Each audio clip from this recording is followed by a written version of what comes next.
Well, good morning, everyone. I hope you had a blessed Sabbath yesterday and benefited from your time at worship. This morning, we in our daily devotional are going to go back to Psalm 13, which we began to look at on Friday. In our study on Friday, we saw that David was earnestly desiring God to intervene in his situation and help him. We believe that this psalm was written at the time when David was on the run from Saul.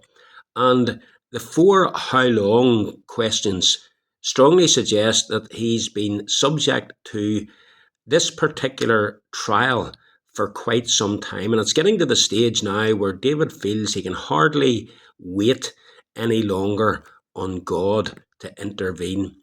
Verse 2 in the ESV reads as follows: How long must I take counsel in my soul? A better reading of the original is, How long shall I devise plans in my soul? And that reading suggests David is beginning to think of ways to deliver himself from the situation he's in. It's as though he has had it insofar as waiting on God is concerned. And it seems as though he's beginning to think it's about time I took this situation into my own hands. It's about time I took steps to resolve this on my own. And you can picture David lying in bed at night or lying on his mat at night, coming up with ideas as to how he can best deal with this situation that he finds himself in, and filing that away in his mind. Now, there's nothing wrong, of course, in thinking through the circumstances we're in planning how we can perhaps best deal with those circumstances in an effort to bring that particular difficulty that we're facing to an end. God has given us minds, and we're meant to use our minds. However, if we are making plans or devising solutions which either do not take God into account or which impatiently push on ahead of God, refusing to wait to see what God in His providence will do, then such human plans are doomed to failure. And they might even bring more sorrow of heart upon us.